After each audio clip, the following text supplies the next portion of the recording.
Happy New Year to channel listeners, and welcome back to the channel. I want to say a thank you for everybody returning, and we're going to get this 2021 kicked off in proper fashion.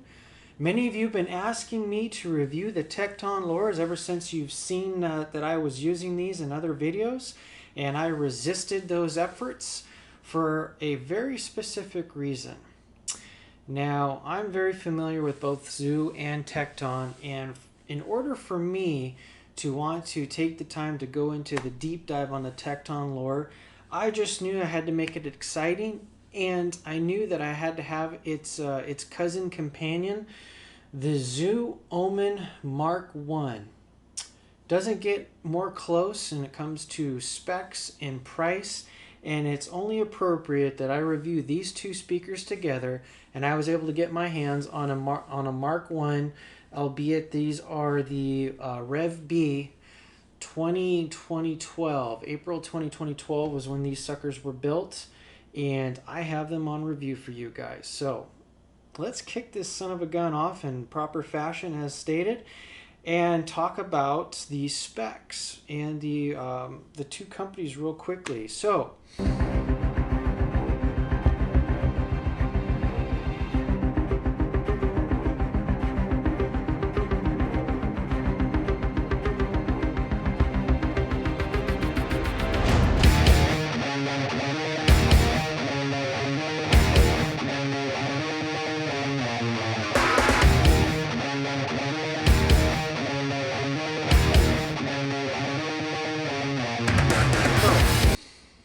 those of you who love the graphs, I've got graphs for you.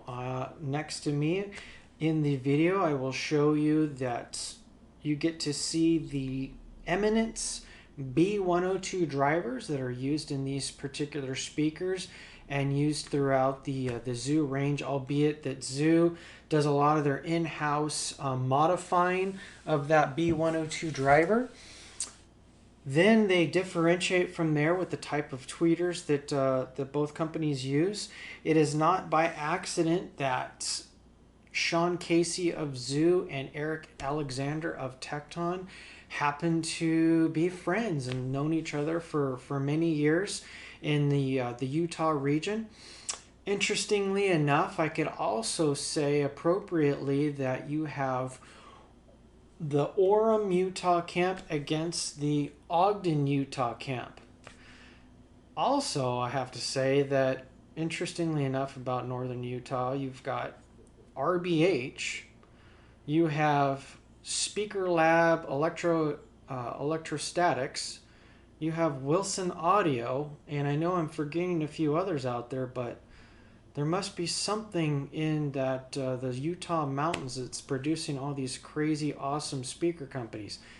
You know, I'm in Idaho. We've got sugar beets, potatoes, and a whole lot of dairy. Maybe there's something in that chamber music of Utah. I don't know. Anyway, the spec sheets, I'm not going to dive deeply into the specs of these speakers. I'm posting all that for you guys. I will say that any of those of you who are familiar with the ZU Audio brand know that Sean Casey takes very much creative liberties with how he describes the sound of his speakers and the technology, the information, and just in general the introduction pages to their speakers when you buy them is quite lengthy. They really go out of their way to ensure that you are getting the most from their speakers. Eric, on the other hand, is a bit more stoic. Let's just put it that way. So, you know, I'll leave it at that. You can't talk about these speakers without talking about the fit and finish. And so I have to say that there's a little bit of credentials that I have when it comes to being able to appropriately review these speakers for you guys. So my first foray into the Tektons back in 2015, I really wanted some Omen Def Mark IIs, and I wasn't willing to spend the $4,500 at that time to get the Omen Def Mark IIs. The Pendragons at the time were a little bit larger, and from everything that I could read, wasn't exactly what I was looking for. And so when I listened to a friend C's Pendragons in his system with some Macintosh gear, I thought, hey, you know what? Those are worth trying. And I know that I could get those cheaper. And I decided to kind of go all out on those speakers. So I bought the C's Pendragon directly from Eric, custom made. I had him add the grills. I ended up adding the Sound City outriggers to those speakers. And of course, for me, I'm kind of an old school car guy. I had him paint my C's Pendragon British Racing Green. So that's the picture of these particular sets of speakers. Just kind of went all out on those. Unfortunately, I blame the C's drivers themselves. While they did bass very well, in my listening room and with the expectations that I had, I just didn't get what I wanted from those speakers. I wasn't getting the presentation expectation from those speakers. And so they didn't last long, and I kind of lost my ass on those speakers. I paid $2,600 all in, delivered. I was lucky to get $1,700 from those speakers, but that's an aside. It's neither here nor there. It all plays a part into why I'm a used guy and why everything I get now is pretty much second or third hand, so that stuff like that doesn't happen again, and I still get the enjoyment from the speakers. I stumbled upon ZU Essence. Found some Essence at a very good price. Very pleased with those speakers. Absolutely made me fall in love with the ZU sound. They were Mark B's. And from there, I knew I wanted to move up. They had the raw tweeters in them, just a fantastic speaker, very dynamic, very explosive, and just a lot of, again, return on the investments on the second-hand market for those. From there, I had the chance to buy the ZU Omen Mark IIs finally, and they were in the blue, which was even more fantastic for me because my wife loves dark blue. Buddy he actually spent the $400 to get the integrated black plinth, the bass management and plinth for those particular speakers. Once I got my hands on them, I went hog wild, and I bought the Radian tweeters from Madison Sound, followed the schematic from ZU, added the Mills resistors, and I even went and put in copper foil capacitor on the tweeter itself. And that's what you see pictured here. That was my setup with the quad QMP monoblocks. To this day, absolutely to this day, that is the high water mark for my sound system. I haven't approached that yet in the sound quality and the fun factor that I got from that particular system. It played everything very well, from orchestra to Buckethead to rebel country. It just was such a blast, and I really miss that system. It's something I will aspire to again in the future when I get in when my house is finished being built. So, but today we're talking about the Lores. We're talking about the Omen Mark I's. I can't, in good conscience, go forward immediately to, well, how do they sound? How do they sound? How do they sound? Without talking about the fit and finish and the other aspect, the very nitty-gritty compromises and philosophies that Sean Casey and Eric Alexander had to take. So while they're friends and they both have speaker companies and they both use similar drivers, they part company at the fit and finish and tolerances department. I mean, that once you can see the pictures, it's just a no-brainer. And immediately I can tell you that if it's from just an aesthetic perspective, and we're talking about, your missus being involved, hands down, aesthetics, the ZU always gets my vote. They have a more finished appeal. They just look finished. They look classier. They're just industrial class to me. And I've always appreciated the way that ZU finishes off their speakers. They add a little bit more you know, flash, I guess you can say. So with this aluminum ring, the way that they do um, the tweeter lens, and just the cabinet itself. So this particular cabinet, while it describes in the pamphlet that they are a veneered MDF, interestingly, you can see in the pictures that I've posted for you guys that the internals show that there's wood grain on the inside. So I don't know if for some reason something changed. I can't quite put my finger on why that the maple is also visible from the inside of these particular speakers. Now, the Tektons are a true just painted MDF cabinet through and through.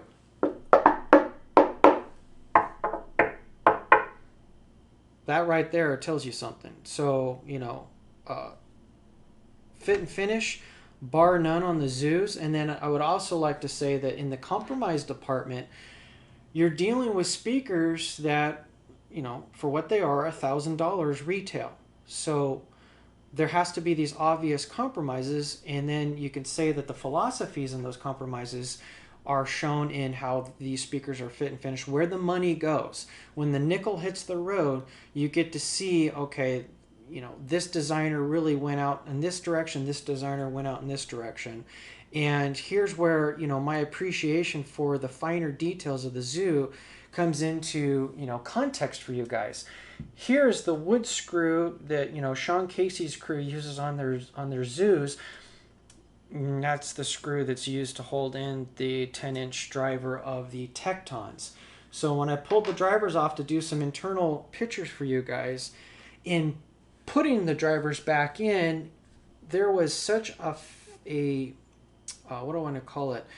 Not fascinating. It was a satisfying almost crunch to tightening up the screws on the drivers of the ZU. I just knew that, man, it is solid. The driver fits solidly against the cabinet, and every single screw went in nice and tight around the lens and around the 10-inch driver, as opposed to with the Tektons. Unfortunately, every screw just kept going, and I'm going to have to find some thicker screws because they're somewhat stripped, and I'm going to have to deal with that moving forward. Now that I didn't even know I've had these speakers for 2 months, and I'm going to have to deal with that. So that's just, you know, that's just something in the longevity of owning speakers and appreciating the finer details. The ZU speaker, with the way that the foam trapezoid, that, you know, they call it the ZU you know, base management of this particular speaker. So here is another easy test for you guys. While they're so similar to you know, illustrate and audibly illustrate.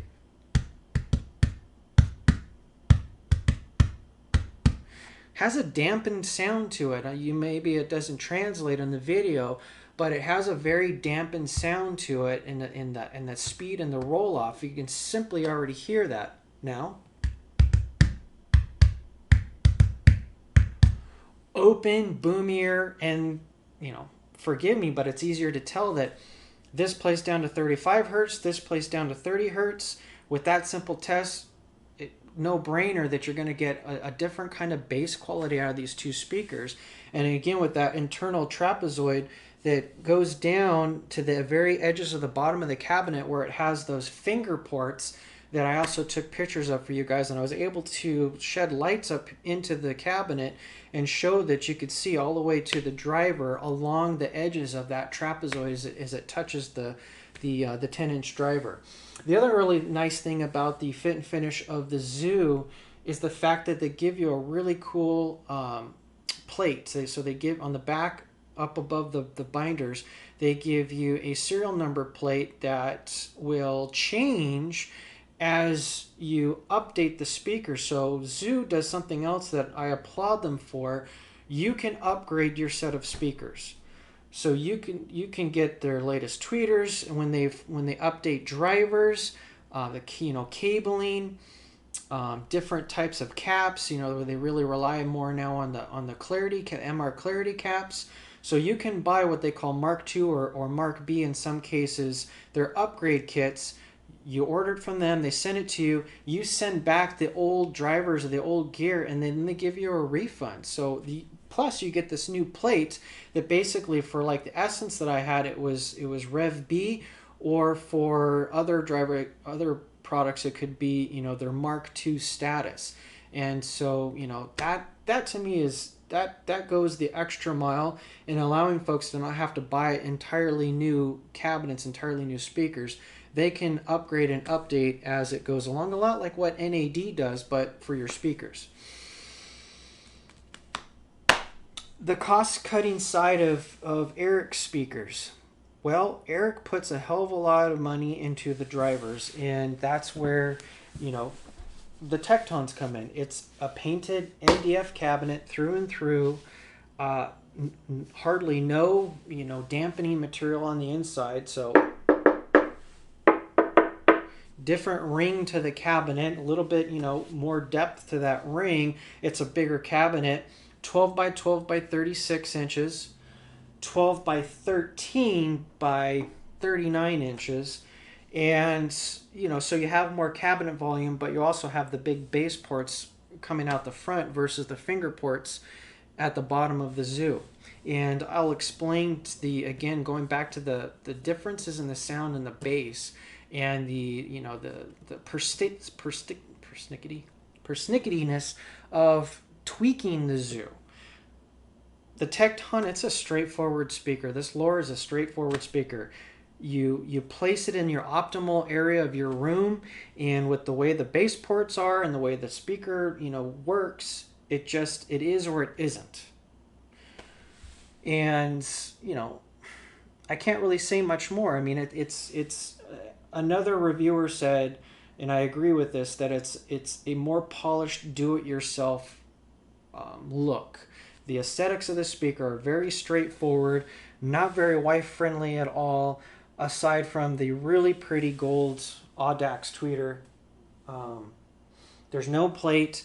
I can't tell what vintage these are, even though Eric was building these nearly 10 years ago, because there's no serial numbers to go off of other than having the original boxes. There's just, you know, there's no extra plate, no, you know, Rev B, no, you know, any updating with these particular speakers. They are what they are, and that's what you get for $1,000. Eric put the money into the drivers, and that's where, you know, these $100 tweeters are going to come into play versus, you know, the $29 tweeters that are on the ZU. Yeah. Let's just jump right into that. How do these sound? I've talked about the fit and finish, and I want to give you guys what you want to hear. How do they sound? Okay, enough about wood screws and the fit and finish. As I said, the ZU, from the aesthetics side of things, from my expectation and my appreciation for the fact that this is a $1,000 speaker, and all the details that go into how this is finished out, how it's built and pieced together, totally gets my vote. And so, you know, for that round, you know, ZU is definitely my pick. But how do they sound? Here's where I get super conflicted. Absolutely conflicted. I didn't shortchange either of these speakers in adjusting toe-in and adjusting placement. The beauty of the Tektons, you drop them in your most ideal spot in your room, and they do what they're going to do. The ZUs are quite persnickety, and they, at the same time, it's a double-edged sword that they allow you for tuning.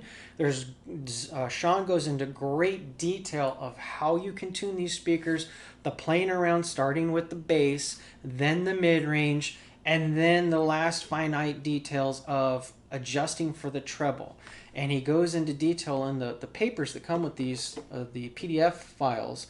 And so it's kind of like one of those things where it's like, Christ, you know, you got to go through all that for, you know, to get the best out of a speaker. But, you know, that is what it is.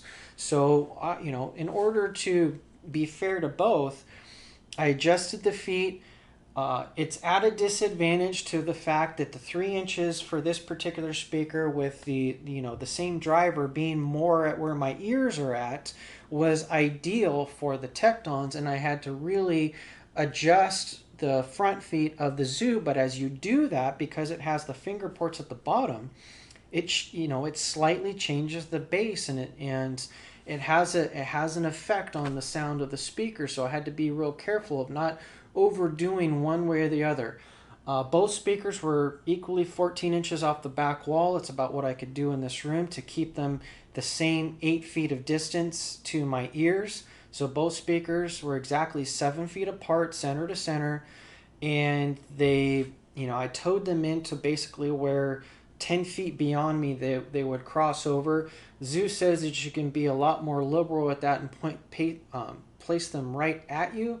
I prefer them to be slightly off and crossing over behind me, just to maximize the presentation.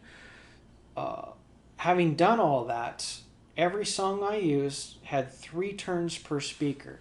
Now, because of this being at 35 hertz and that at 30 hertz, it was appropriate, and people are going to laugh at the guy who loves to play Buckethead and heavy metal. My bass testing CD is Watermark by Enya. Now, why Watermark by Enya? Okay, first off, the overlay of the synthesizers.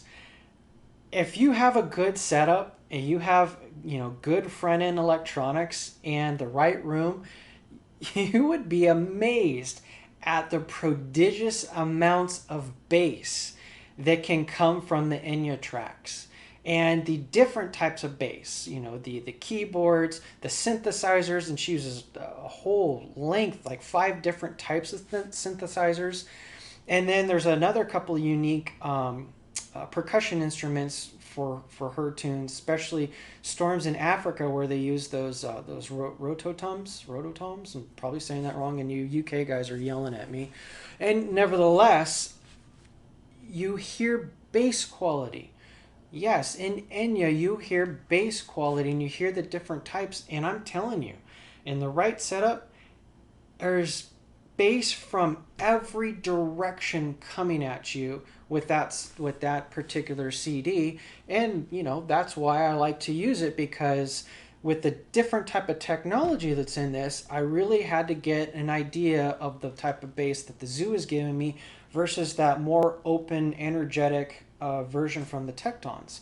So this is where you have to be conflicted, and you have to decide which do you like better. Again, there's no doubt that the kind of bass I was getting with the ZU was more dampened, a little faster, but because of the way it's designed, it rolls off faster, so the decay is not there. Is it more accurate to a live sound? That could go on and on and on, and people could get distracted by that argument. Or do you want the true, just this energy, this total big energy, more boom and more decay with longer, a longer roll off? That's what the Tekton gives you. Different bass quality. It's not to say one's better than the other. It's just different. And to me, I'd say I enjoyed them equally for what they were. I guess long term, if I had to choose one speaker for the long haul, I probably would still go with the Tekton, which I was surprised by with those small differences. Now the voicing, here's where it just gets damn impossible to tell the two apart. Really comes down to the crossover and crossover points. They're the same driver, albeit ZU goes out of their way to do a lot more in-house modifying of that B102 Eminence driver, 10-inch driver, where this is a solid billet phase plug, and the woofer works around that. As again, this is a full your full driver with the whizzer cone attached, and there's no that thing. Again, the voices, the female voices.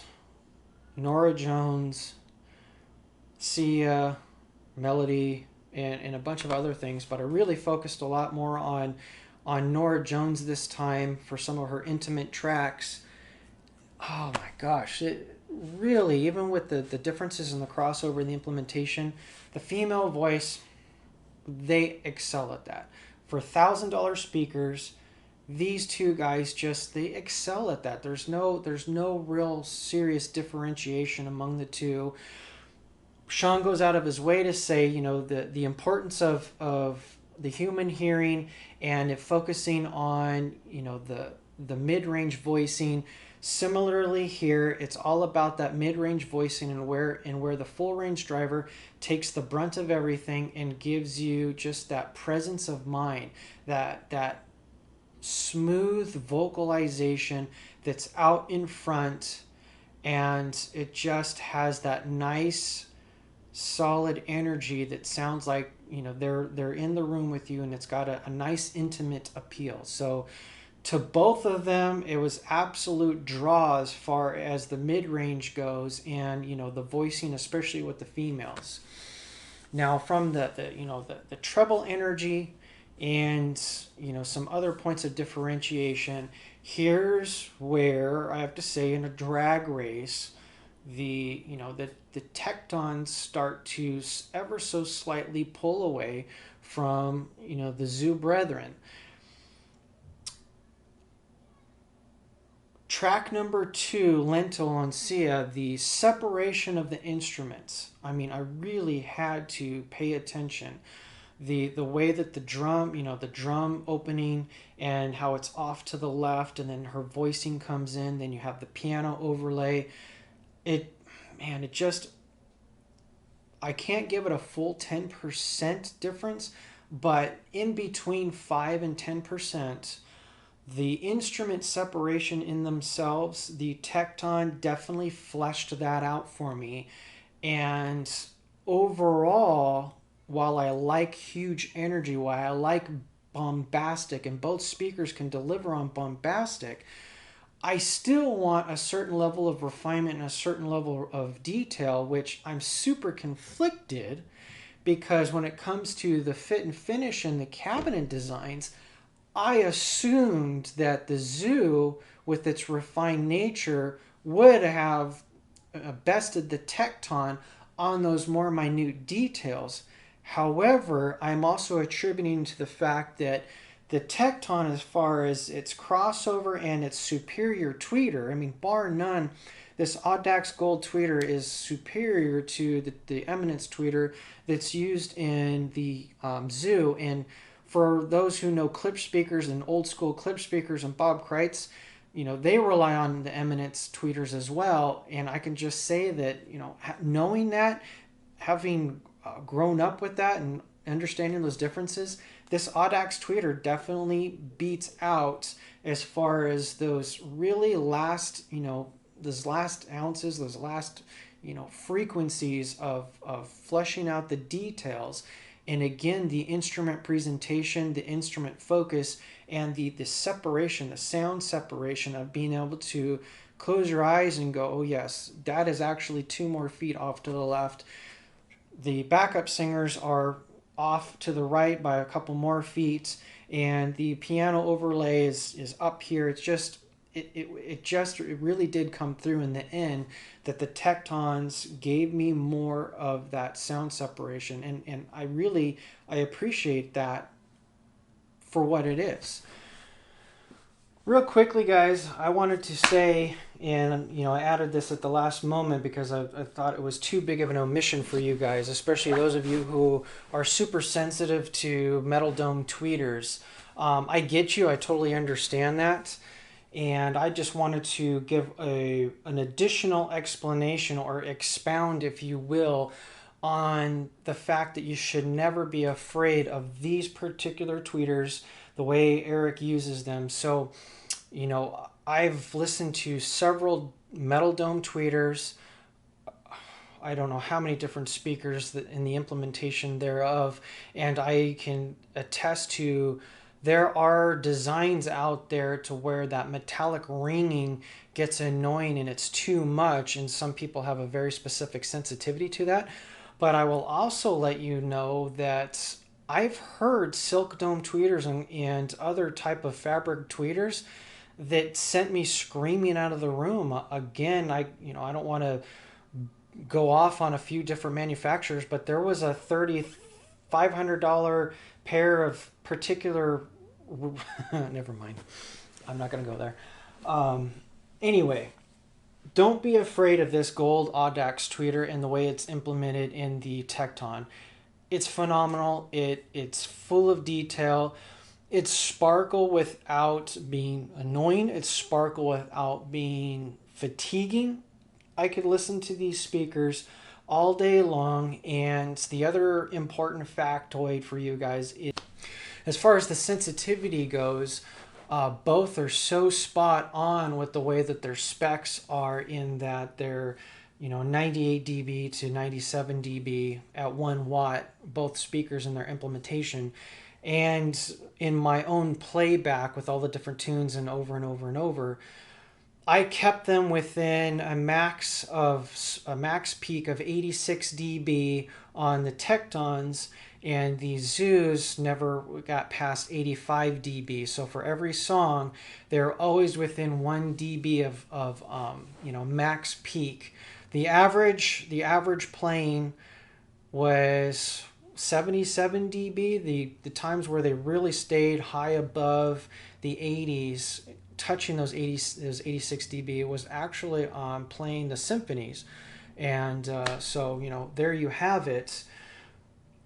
Very tightly matched in my own playback and what I was doing to listen to the differences. So it's not a factor of loudness. Their sensitivities are spot on. They're cousins. But again, when I say that I crowned the Tekton the king, I think a lot of it had to do with the performance of the crossover, the implementation of the cutoffs, and the fact that the gold Audax tweeter in this is just superior to the Eminence tweeter in the ZU Omen. So just wanted to add that little tidbit for everybody out there. I paid $600 for these guys.